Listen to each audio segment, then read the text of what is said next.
When we entrust the care of our loved one to a skilled nursing facility, we expect them to be safe. But what happens when that trust is broken due to preventable errors? In this episode, our guest shares their personal story of becoming a caregiver and how that experience led them to uncover a hidden crisis: medication errors in skilled nursing facilities.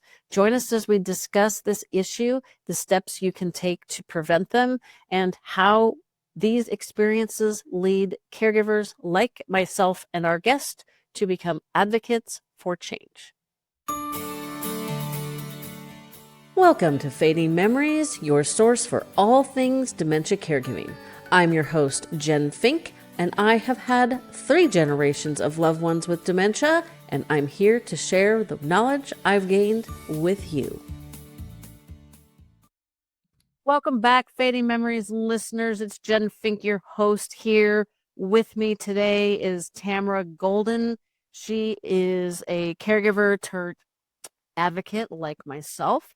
And we're actually going to be talking about medication errors, specifically in nursing homes, but probably in general as well. So I would like you to help me welcome Tamara, another caregiver and advocate. So thanks for joining me. Thank you for having me. So tell us a little bit about your background, maybe what you did before becoming a caregiver. Sure. And then a little bit about your story, and then we'll go into more about being aware of the frequency of medication errors? Yeah. So my name is Tamara Golden. I live in North Scottsdale. I've been here for the last 6 years, originally from the San Francisco Bay Area. And my father, who was 86 years old, lived with me for the last 6 years also. I was here for a year, and then he joined me and lived with me in my home. And up until November of last year, he took care of himself. He drove. He took his is in charge of everything: his health, medications, appointments. He loved his iPhone. He was on the computer. He was tech savvy, and that's important for later. I'll tell you why. So in November, his health started really declining, and in January, I took him to the emergency room, which led then, after he was released, he had to go to a skilled nursing facility. And the first night, because he was just physically weak, medically he was stable. The clinic, I don't want to say names, some of the clinics here released him. He was medically stable, but he wasn't physically able to be by himself. And he didn't want me taking him in the bathroom and showering and all those things. So he needed to build his strength and endurance in the skilled nursing. So the first night at 10:30 at night, he sent me a text, and it said, "Hun, they're going to kill me. They've got my medication wrong. You need to help me." Yikes. Now, let me give you a little background on myself. For the last 31 years, I've worked for an insurance company. I handled auto accident, bodily injury claims, lawyers, a handful of litigation. I can speak claims, insurance jargon. I can read medical records. So this was not a foreign language in a way to me. So the next morning, when I walked into the skilled nursing facility right as they opened, I said, "You've got a liability exposure here." Because of my insurance background, they did have an exposure.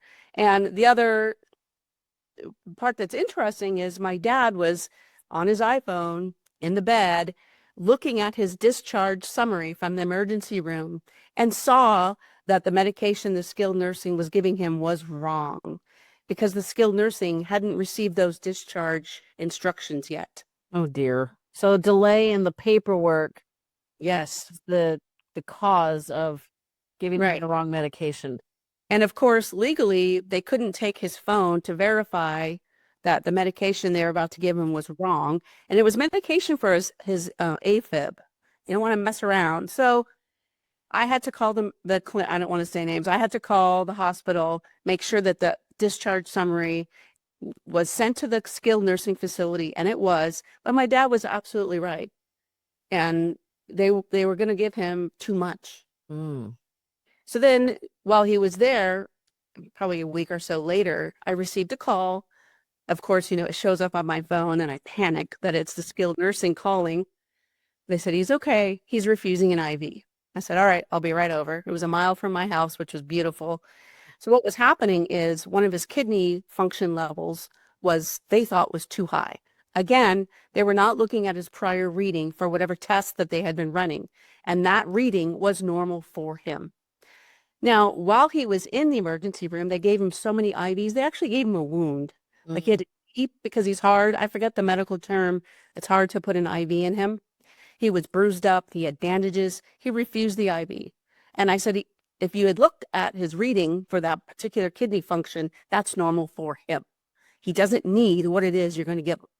So, and he just refused it. He didn't want any more trying to get the IV in, and he didn't need it. I had to go and intervene. Oof. I just thought if I hadn't been there 2 times, what would have happened? And so 2 times in 5 to 7 days is, Yes. I mean, it's not a lot, but it is a lot. Right. And then, he was in the skilled nursing. He ended up passing away at that skilled nursing. He just couldn't get the strength up and ended up having a cardiac event. I just lost train of my, oh, and every day it's a new nursing staff. It's not necessarily anybody on staff at the skilled nursing. They're per diem nurses.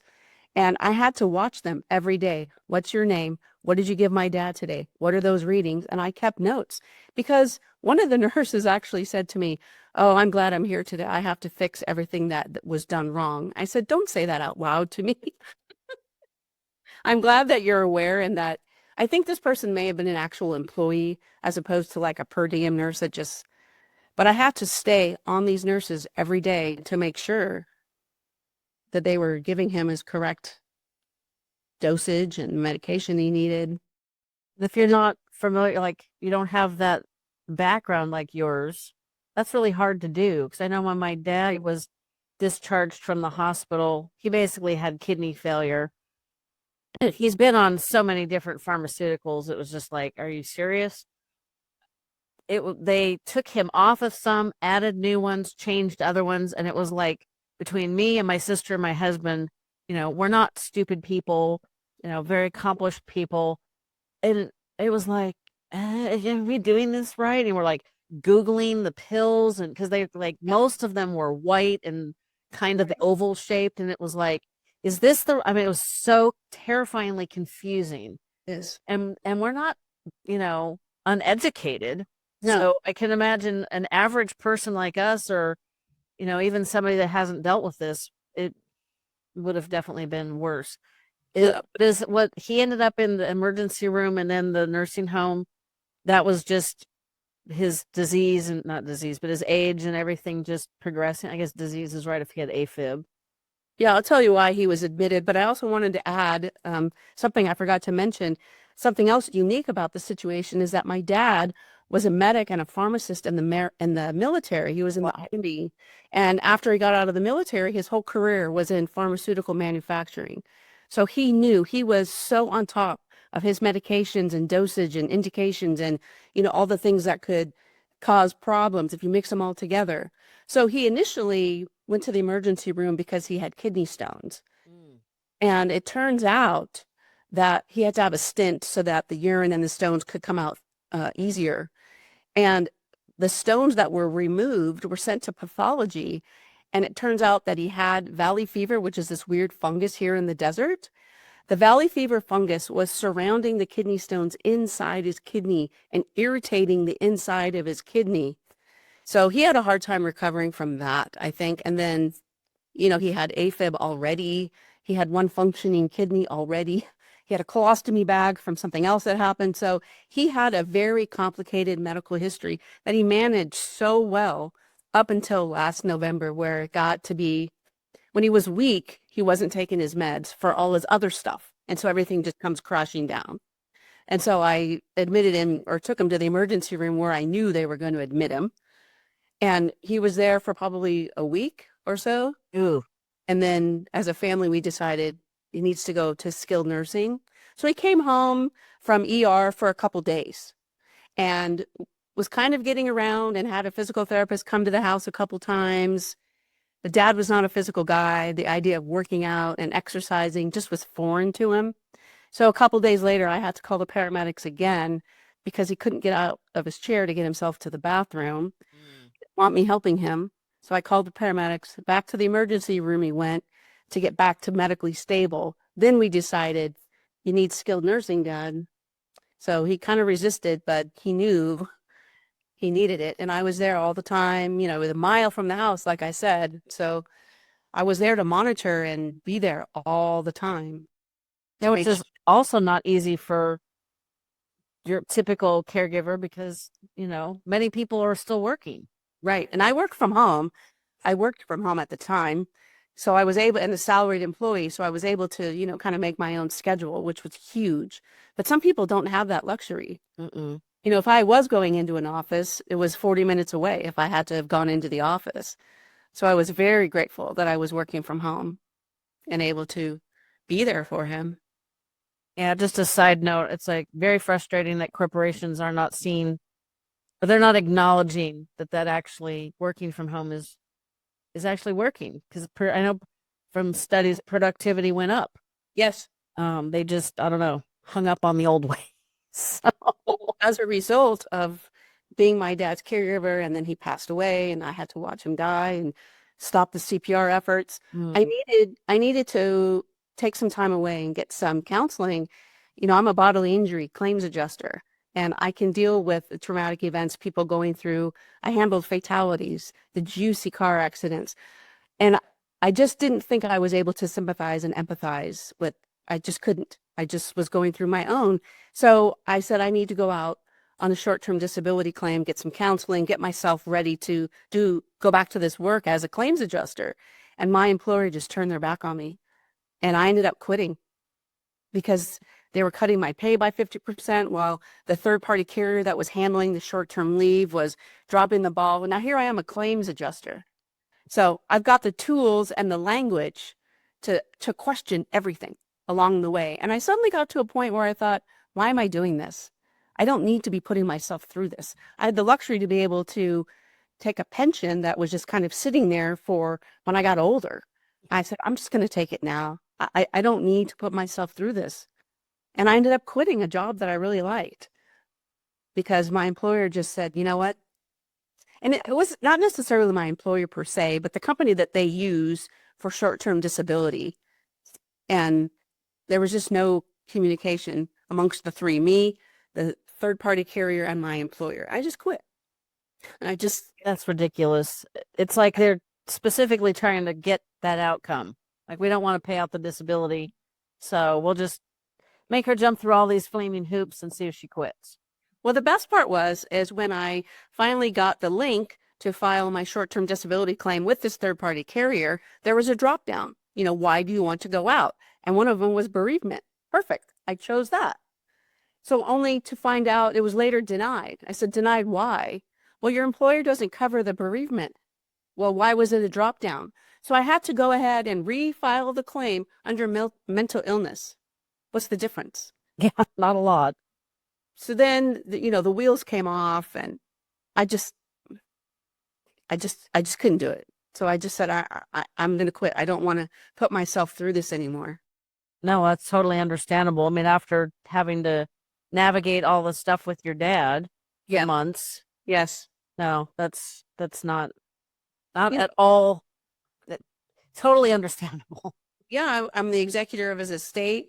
My older brother is too, but I'm here, and it's just easier for me to do it. My brother's in California. So I was navigating all of those things. Thankfully, my dad years ago pre-planned and prepaid for his service, but there's still things that he didn't pay for that I had to arrange. And, people coming over to my house, and, there was a lot. And for my employer to go, yeah, it just felt very, and for an employer to say, we take care of our employees, and yeah, no. The scary thing for me, because I've been really trying to be an advocate and to like go into corporations and say, look, there's some really simple things you can do to support people like Tamara or myself. I mean, I've been self-employed forever, so I don't really qualify, but in general, caregivers who are still working, still need to work, because it's already costing you guys money. So you want to hear the secret? I can give you the secret. It's not that complicated. And they're not interested. It's like I I do a lot of stuff with like employee benefits and talk to different, companies that are doing things. And it's like, one of these days, the rubber is going to hit the road, and it's like you said, the wheels are going to come off. They're going to be so behind the curve with people having to leave work, retire early, you know, productivity plummeting because people are juggling 15 things, kids and parents in their own lives. Right. And then they're going to be like, oh my gosh, what do we do? It's like, hey, I've been trying to tell you this since, Right. forever. Waited too long and now you're reacting instead of being proactive. Yeah. And it's like, that's the, I don't know if the hook, but I try to tell them, it's like, do you want to engender, fierce loyalty and maintain institutional knowledge and get ahead of the curve and have a competitive advantage? I'm sorry. Like, those are all really good things. I'm not asking these companies to do things out of the goodness of their heart. They should, Right. because, American companies, American people, like, let's all stand together, right? But I don't expect them to do it out of the goodness of their heart. It'll benefit them too. So anyway, but that's a whole other show. I know. I know. I was with a couple of friends last week and just giving them an update on what I'm doing. I'm also just been recently appointed as a CASA, a court appointed special advocate here in Maricopa County in Arizona. And I just wanted to help other people just try to navigate systems. And so when I said to this friend, employers don't take care of employees that are caregivers, this friend said, now that you say it out loud, you're right. Nobody says it because you don't know it's a problem till it's happening to you. Yeah. And everybody feels very alone. A very like the frustrating thing is, like, everybody seems to have to find the answers, the support, the whatever. They have to like recreate the wheel. Each caregiver seems to have to recreate the wheel, which is really dumb. I have over 400 episodes. Probably 95% of them are people like you and me, caregivers, been there, done that, sharing what we've been through, our wisdom, etc. It's like, you really don't have to recreate the wheel, folks, but it's the nature of caregiving. So, but we should probably get back on topic. Sorry. That's okay. I'm the one that diverted. So, for the average person like myself, who's like tries very hard to avoid pharmaceuticals, and I try to stay healthy so I can avoid the doctor, like, I just don't want to deal with all that. I ended up going to some specialists last year for minor stuff. Like, I was having issues with my throat, so I went to an ENT. They diagnosed me as not knowing how to speak very well. Turned out to be true. So I went to a speech therapist. And at the start of 2025, I'm like, I'm too healthy for all these doctor visits. I don't need these specialists. We've solved the problem. So, you know, carry on, world. That's my life. So how, and what, and I mentioned the story about my dad's pharmaceutical soup, which is how I referred to it. How do you become knowledgeable enough to catch these errors, to prevent them, all those kind of good things? Like, how can we be you and your dad and advocate, well, for our loved ones, to make sure that they're not over or under medicated or getting the wrong stuff? Because you do hear stories about somebody getting either the wrong dose or the wrong medication and having adverse effects like death. You have to have all that stuff printed out, ask for it, demand it. Upon discharge, I am not leaving. I'm not taking my dad out of here until I have his discharge documents in my hand so that I can take them to another doctor, a skilled nursing or in-home healthcare aide. You have to have that stuff in writing and know what each one of those medications does. And, you can ask the doctor for that information, but having that printed out is huge. Have it available because otherwise it's getting caught up in all the transition between skilled nursing and home healthcare aid. If you have it as the person who needs it, ask for it.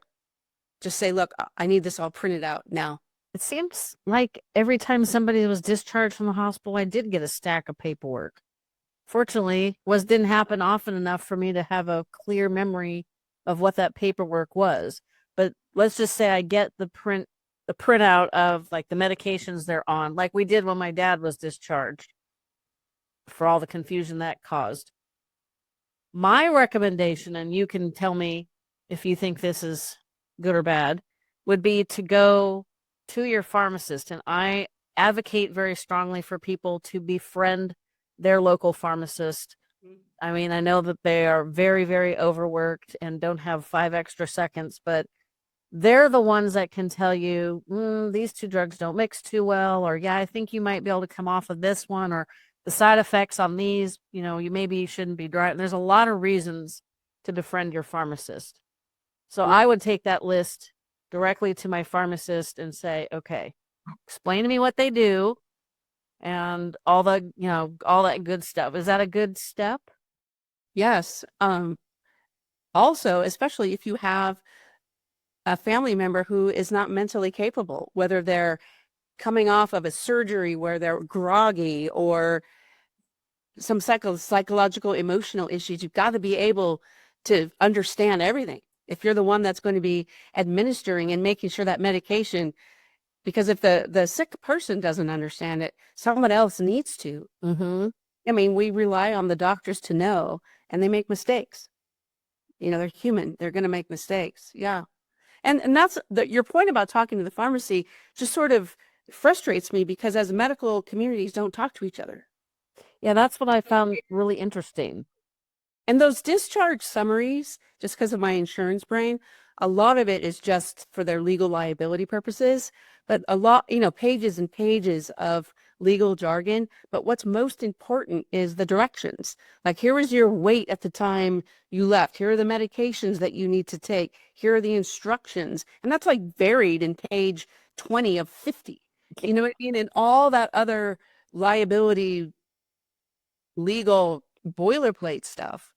You have to be able to get through all of that and just get to the heat of it and throw away all that other stuff. Maybe, cut out, like, here's the meds. Here's what you take in the morning. Here's what you take at night, with food, without food. You have to just be on it. And I've just been reading like medications that can cause other issues in the heat. You being in Arizona, that's definitely something that you need to pay attention to. I've been to Scottsdale a couple times for spring training. Yeah. One year it was in the 90s in March, Yep. which is, Yep. I'm also from California, so 90s in March is a little mud. About It's too soon. exactly. I'm like, March's not my favorite month. I had a lot of deaths in March. It's usually windy as hell. It looks like it might be nice, and then you go outside and it's cold. It's not warm, but it's not cold. It's just, it's just that. And there's not a lot of shade at those stadiums either. No. We always went to the Giants ones. Yes. Fortunately, I like it warm, but I don't. 90 is a little much, especially in March. But the second year was in like the 80s, which is perfect.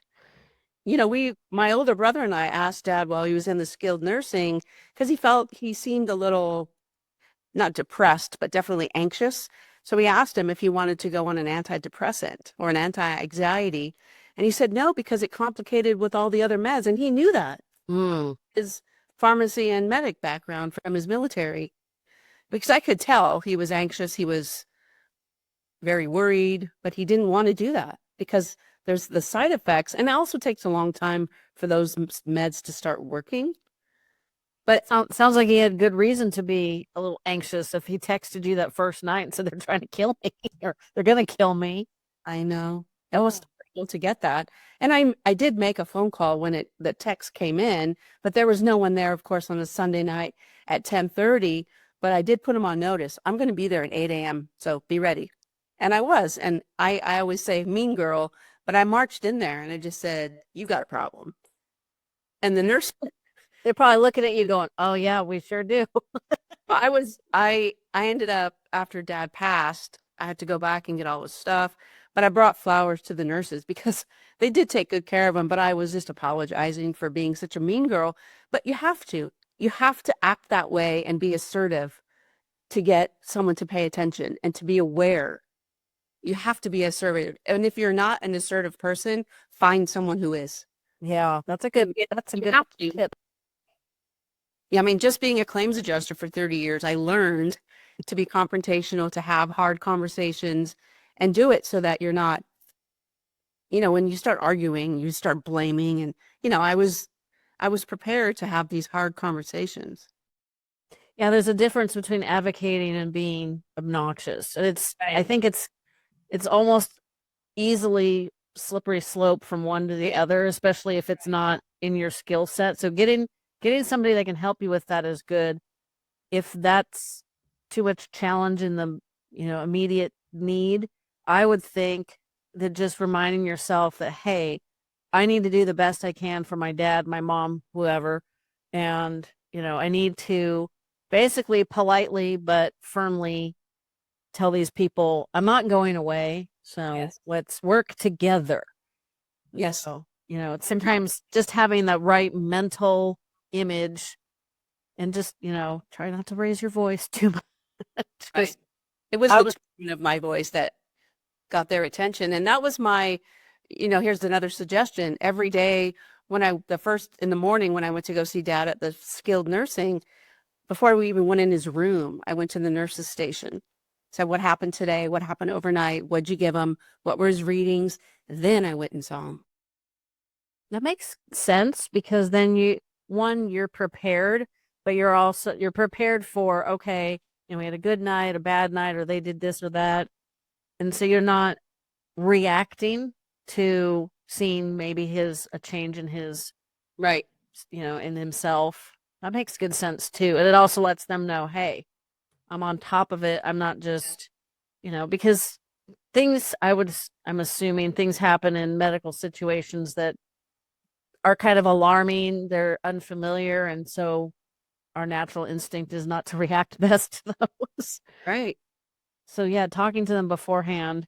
It also kind of gives them a chance to like not state their case so much, but just lay out the facts and then hopefully you're smart enough to they take those facts in and then get facts from dad. So that makes really good sense. It actually helped him calm him down a little bit because I would go in the room and say, what's happening? How are you feeling today, Dad? And he would complain or fuss or be concerned, or maybe he didn't complain or fuss, but at least I knew what was going on. And I could say, yeah, Dad, the occupational therapist is going to be coming later today. Don't shoo them away this time.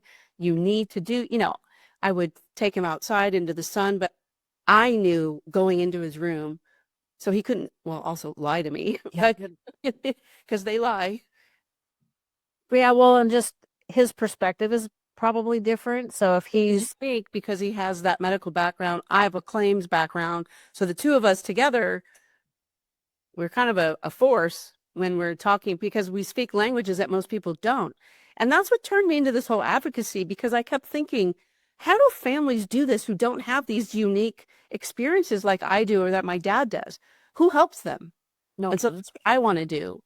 I'm sure there's all these HIPAA violations that could occur, but I want to help families so they don't go through or have maybe fatal errors occur if they aren't caught. So that's why I turned this whole thing into being an advocate so that families don't go through this again, like I did.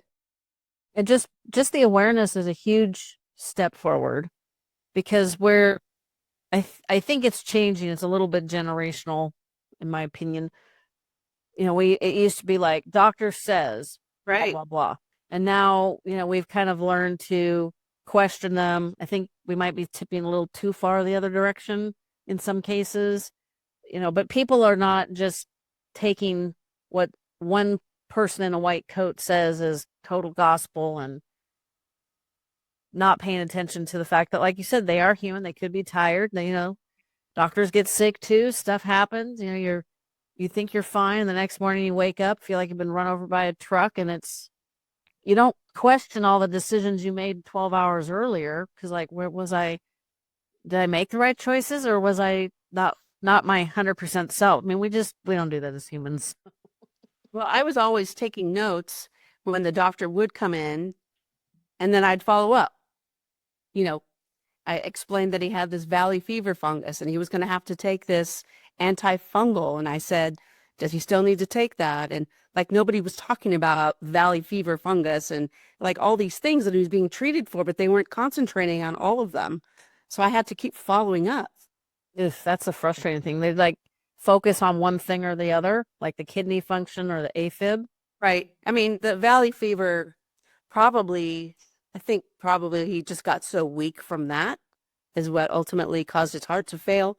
but the skilled nursing was really concentrating mostly on his heart rate and kidney readings. That's what they were really concentrating on. Is that because it's more common? Like, I know here in, the Sierra foothills, you don't hear too much about valley fever because I don't think we have it, but it's not something. You have it in Central California where it's real agriculture because it's in the soil. Okay. And it's in the soil here, also in the desert. But it's mostly a respiratory infection. And my dad had it surrounding his kidney stones. In fact, the infectious disease doctors in the ER were kind of nerding out. I feel like there's probably a Harvard Medical Review about his case. It was so rare that all these doctors were in the room studying him. And that he didn't like that either because they're poking and prodding and oh, that's the other thing I was going to mention.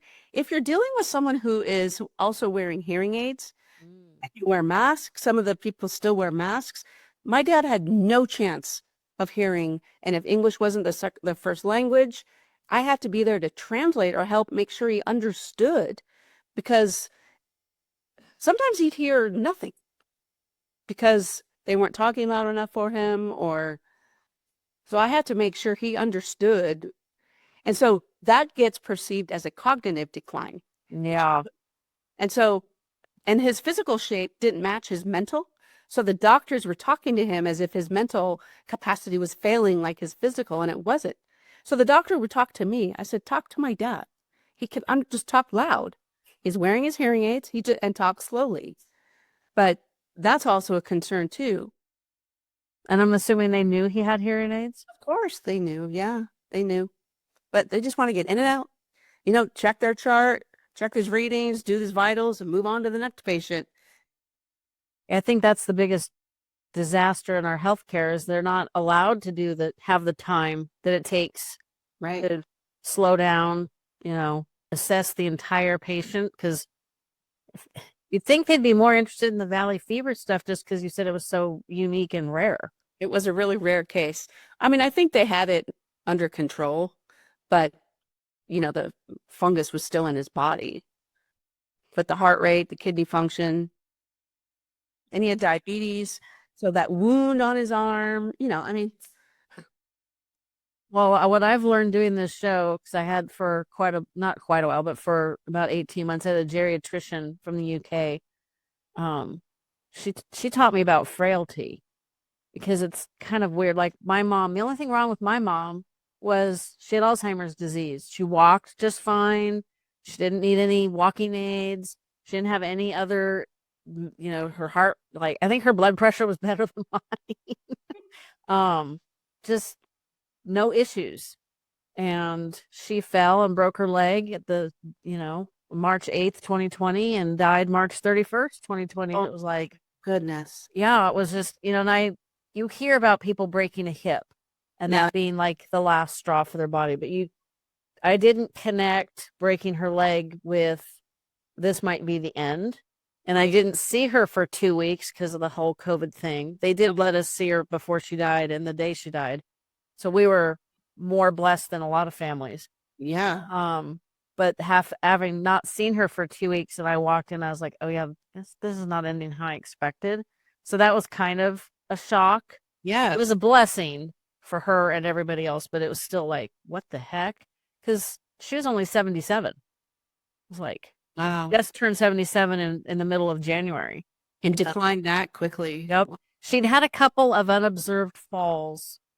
One was on, I think December 30th was the second one. And she ended up with stitches above her eye. We had a neurology appointment. It was either January 6th or 7th. And when I showed up, I learned quickly to give copious amounts of time to get her from memory care residence to the car, to the doctor's office. I mean, it was just like, it was worse than trying to rush a toddler. We know how that doesn't work. Yes. Mom was worse than trying to rush a 2-year-old. So was my dad.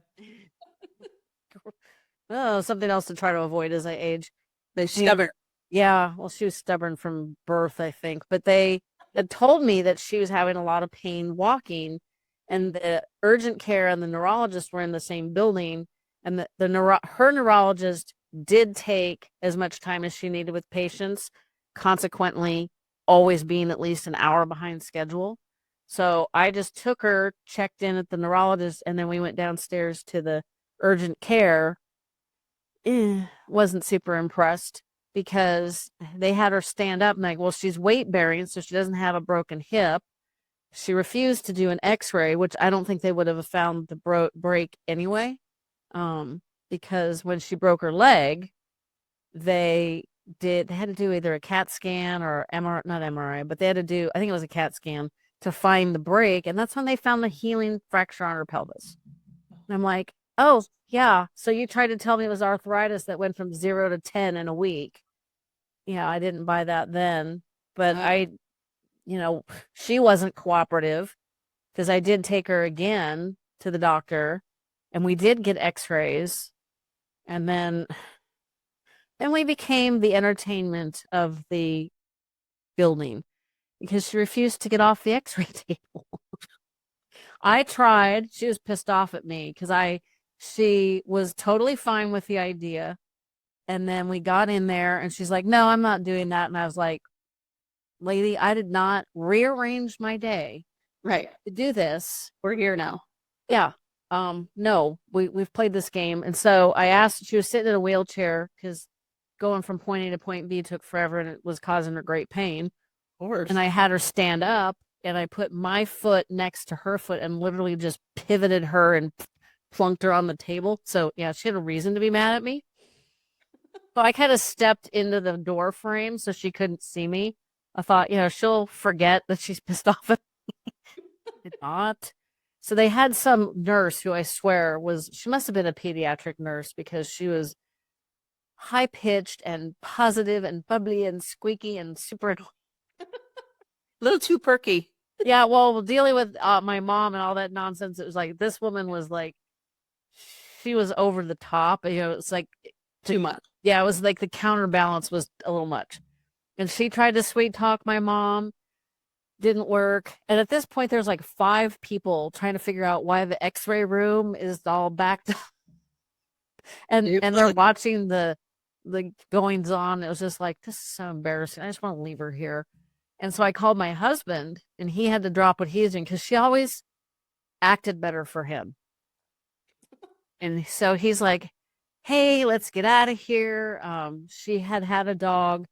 And so he's like, I think we need to go feed Misty. And she's like, oh, blank Misty. And I'm like, oh, trouble. So she was mad. She was mad. She was, yeah, beyond. And my mom, I don't even remember what I did as a teenager. She literally held a grudge for a month, didn't talk to me for a month. I remember that. I don't remember what I did. So he reached out to like help her off the table. And she had gotten to the point where she was really frustrated with somebody or she didn't want you to help her, she would claw people. And so she clawed him and drew blood and he just like picked her up and thumped her into the chair. He's like, that's enough of that. So it was a very lovely day. And then we get in the car and he like has me roll down the passenger window and he says something to me.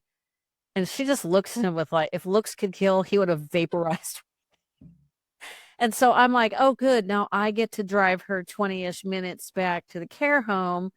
And thankfully, they'll probably have lunch. So that might be enough distraction so that she's not a witch for them, hopefully, because I'm done with this scenario. Like I will slow down and that was my thought. I was like, I'll just drive slowly and push her out the passenger door. But no, I walked her in, explained to them what was going on. But ugh.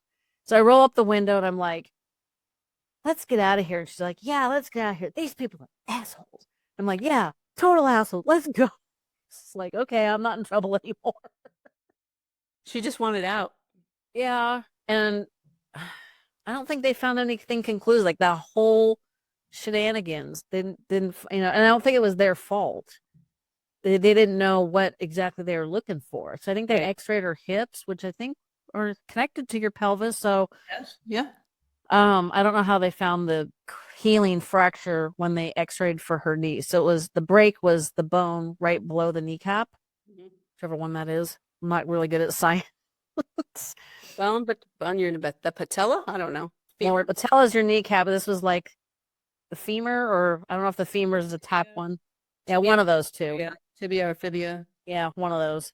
One of those leg bones, the one that's under the knee, not above.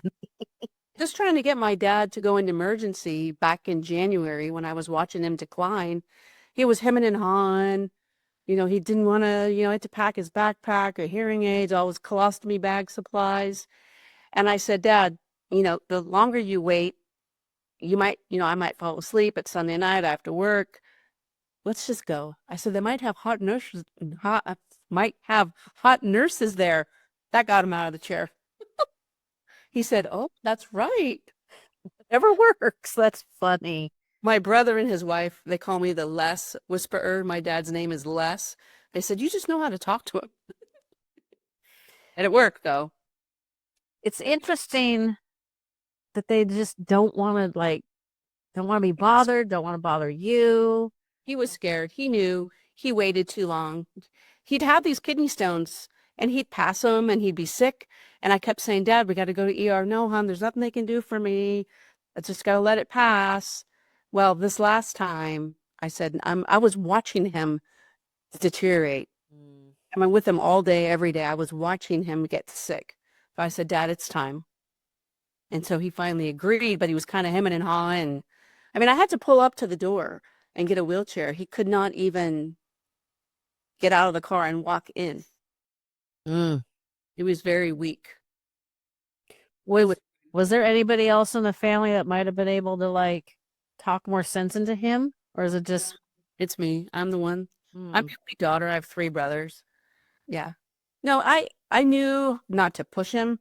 He knew he needed to go, but he was scared. He hates being in the hospital. I had to actually take him during COVID. And it literally, because he had a blockage and needed another stent in another part of his body, he had a horrible cardiovascular system.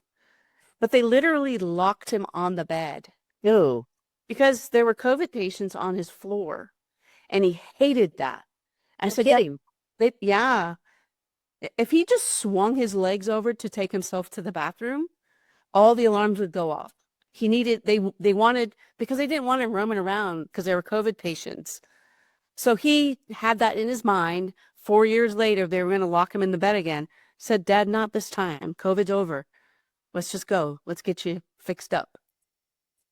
I was just so relieved that he was getting the care that he needed. I wasn't stressed that he was in ER. I was mostly relieved. Thankfully, he's going to get stabilized. And he felt much better. He looked much better after a couple days. He just wasn't strong enough, physically strong enough. Do you think if after a couple days when he was stabilized, if he had gone home with you, you might have been able to help him rehabilitate, or that just was beyond both of you? We had a home health care aide already had come for 2 days, and he hated it. He didn't want to do squats or walk up and down the hallway. My dad just was not a physical guy. I mean, mentally, he was very strong, but he wasn't athletic in any way when we were kids. We ride bikes. He just wasn't. And so for him to be told you have to do leg lifts or hip bridges, he doesn't even understand what any of that means. He didn't want to do it. And so I don't blame him on some of that. He said he was 86? Yeah. And they wanted him on the floor on his back doing hip. I'm just using that as an example. Okay, I'm just as an example of, it was mostly taking a TheraBand and, putting it on his foot and, getting up off and down a chair. He had a physical therapist in the house with him, helping him. He hated it. So what I did is I thought, okay, he speaks pharmaceutical manufacturing. So I thought, let me try and find a way to speak his language, to think, well, if this was a pharmaceutical manufacturing problem that he needed to solve, how would he do it? So I tried to turn it into a pharmaceutical manufacturing. Here's this problem, and here's why you need the physical therapy. Here's why you need the occupational therapy. Intellectually, he knew it. He just couldn't do it. And he just kind of deteriorated very quickly. I wonder if the valley fever was just his body's way of saying, that's it, we're done. I think probably. I work out every day. I do stretches every day. So I'm thinking I'm kind of leaning towards, if he hated the resistance bands, kicking a balloon would Yeah. be like, Right. make it more fun. Right. Now, that's the only way you're going to get these things done. But at some point, we just have to accept that none of us are living forever. I think that's the hardest part. Is he was doing fine and then he wasn't, and it's like, well, we can get back to where we were in November. Right. That probably wasn't true. Well, the day he hit us was a Monday, and I'd gone there at lunchtime. I'd taken him outside. It was a beautiful day in February here in Scottsdale, got some sun on his face. And then after work at about 7:30, I went back, made sure he had dinner. And he said, I'm getting tired, hon. That was his way of telling me to leave. An hour and a half later, I got a call that he had coded out that I needed to come back. They were doing CPR. An hour and a half later. Mm. He wanted you to go home so he could leave. I think he knew. Probably. They seem to, like, I hear a lot of stories about, families that are like, there's always somebody by their bedside, and they finally get, you know, somebody goes and uses the bathroom and they're alone for a few minutes, and that's when they pass. It's like, you know, Well, what he said to me before he said, I'm getting tired, he said, hon, I'm really worried about what's going to happen at home. I said, I know, Dad, I'm going to get it all arranged. We're going to find a home health care if they need to live in the house. We have a spare room, whatever it takes, Dad. I'm working on doing that for you, but you're not getting released yet. So I can't really find anybody until I know when you're being released. He said, okay, hon, okay. And then an hour and a half later, he was gone. he's like, that sounds like too much work. I know he just he didn't want me to do it. And so he knew we needed to have someone come in the house to help him, but he couldn't. They went in to check his vitals and his heart rate was so low, and the nurses called the doctor on staff, and the doctor said he needs to stand up and move around, and he collapsed. Oh, Start CPR. That was the other thing that happened is he had a DNR at the hospital, but when we checked him into the skilled nursing, he said he didn't want that, and I didn't question him. I don't know why he said, I want life-saving measures while I'm here. I didn't question him. So got the call saying they're doing CPR. We're taking him to the emergency room. Once they got him to the emergency room, I went in there. I said, he doesn't want that. They were doing it for a half hour, oh, CPR for 30 minutes. I said, he doesn't want this. And then they took him off. They were waiting for me to say that. yeah. I don't think they can actually. Well, they can stop, but it's not their training, and No, but he had a DNR filed at the hospital, but not at the skilled nursing. that is interesting. Yeah. Because I would think some measures, but like when you said they were doing CPR, my initial reaction is like, why? He wasn't healthy. He wasn't. Because he didn't have a DNR at the skilled nursing, so they were doing life-saving measures. I And think we need to rethink those more often, but that goes to the rest of the issues. I know it's another, right. I think in his mind, he thought, well, maybe I'm going to choke on some food. They'll do the Heimlich, or I'm going to fall down. That's what just knowing my dad, that's probably what he thought. But he wouldn't have thought his heart was going to give out while he was there. So, so they took him back to the emergency room, and Lord, I had to be on speakerphone with my family as they're taking him off, and yeah. I wonder you needed to leave your job. Yeah.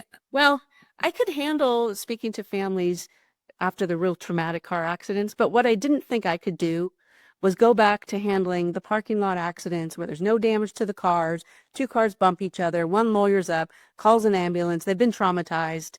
No. I didn't have the ability to empathize and sympathize with those people anymore. I can just see it now. Let me tell you about trauma. Exactly. You're not traumatized from being hit at Walmart. There's no damage to your car. You put more forces on your body plopping on the couch when you get home. Oh, that's a good point. Yeah, I mean, that's again my 30 years of handling insurance claims. Like there's all this weird knowledge that I have that applies. And so I just said, you know what? I can't do this anymore. So I quit. I don't miss it. I don't miss it at all. I'm sure. It seems like humans have gone backwards a little bit since the pandemic. Yeah. Not really sure. I think the pandemic seemed to break a lot of people's brains. I've worked from home since 2005, so I was fine. I'm like, whatever. Since March of 2020, I work from home. So I could keep my eye on, I mean, back then he was healthy, he was driving, but I kept my eye on him every day and watching him and knowing his little, so when I could just watch him decline, unfortunately, then I knew something was wrong. And he was honest with me. He would tell me, I'm not feeling good. And I said, well, Dad, did you check your sugar levels? And because he would tell me I feel yucky. And I thought that meant the sugar was too high. Well, he felt yucky because he had valley fever fungus. You know That's how is that just something he just got sort of like the common cold because it's more common in the desert or in the soil. And so there's a fire station being built in my neighborhood. So they're digging up. But he rarely went anywhere. He would go outside and have his coffee and sit on the patio. So he had to have inhaled it, but it didn't go into his lungs, it went into his kidneys, which was unbelievable to me. it And seems to sometimes diseases seem to hit like where we're weakest. And the reason I say this because I literally experienced that. So 4.5 years after COVID started, my husband brought it home. We did not have COVID until July of 24. I can get my years straight. wow, or And I didn't feel horrible other than my energy level was like, 50%. It took like 3 weeks to like reclaim my energy level. That was the hardest part. But I literally lost my voice for 3 weeks. Like couldn't squawk out a noise. It was so yeah, it irritating. did attach to your weakest. Yeah, my dad had one functioning kidney and it attacked the one that wasn't functioning. Interesting. It God, bodies are so interesting. It attacked the bad one.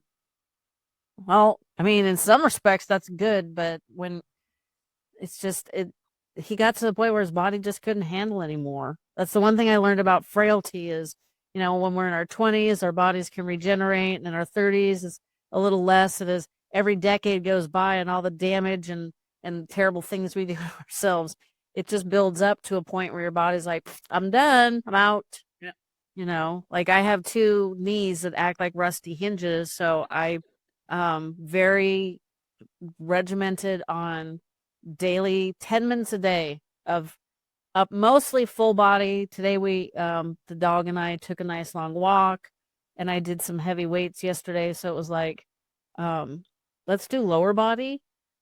I could have done 10 minutes of lower body and 10 minutes of upper body. And I'm really happy. Cause it feels like it, but it keeps everything lubricated. Like I can move better now at almost 59 than I could at 49 because of the stretching. Yep. It's huge to keep moving, keep moving. Yeah, it's like WD-40 for your joints, and you don't want like tight hip muscles in tight quad, tight hamstrings. Everything's attached. So Yeah. if your glutes and hamstrings are not strong, then your low back, which is a helper muscle, is going to step in, and that's not their prime function. Mm-mm. They're not primary movers. It just everything's attached. Yeah, I have a neighbor friend that I'm just gonna have to like find a way to politely like basically I think I should just ask her, is it okay if I ask you something really personal? Because the way she walks is a little scary. She's in her 80s. Is it her gait? Yeah, she kind of shuffles side to side. And she has to do the steps one at a time, which I don't judge because I have to do that sometimes too when my knees are like, we're not happy today. To go down the stairs one at a time. You can still hear them. But I'm almost like my armchair MD in me says if she was able to do, hips flexor stretches, her gait might get better. And she lives alone. So it's important to help her not be a fall risk. So there's a lot of maintenance on these bodies we have to do. My dad was in the military and he told himself when he got out that he was always going to be mentally strong, not physically strong, because that boot camp experience just traumatized him. So my dad was very smart. He was in Mensa. He could not understand or refuse, I should say, that there's a mind-body connection.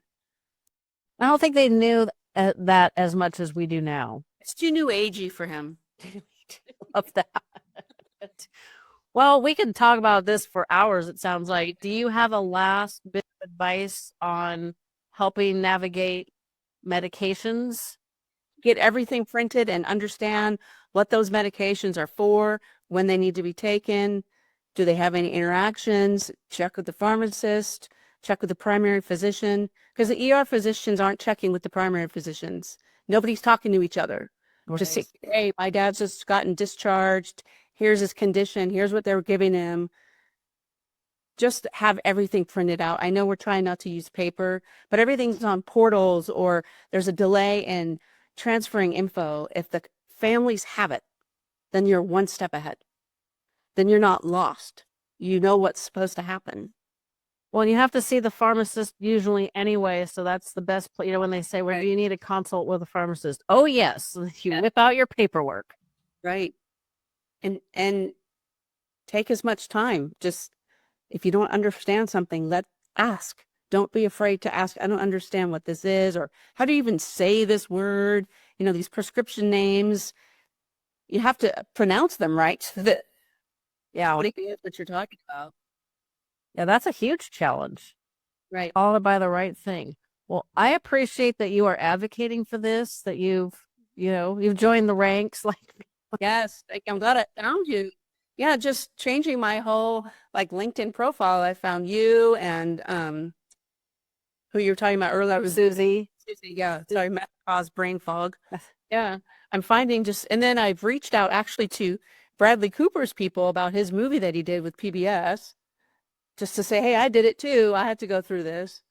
And here he is, a privileged guy with all this money, and he had trouble taking care of his own father. So, yeah. Like I said, there's a reckoning that's going to come, and yeah, I don't want to be caught up in that, but with our age, we're probably going to be at the front lines of that. good. I just want to help other families. Well, I think we did that today, and I very much appreciate it. And thank you. Obviously, people can find you on LinkedIn if they want to have some information, and I will make sure that is linked in the show notes. All right. Thanks again. It was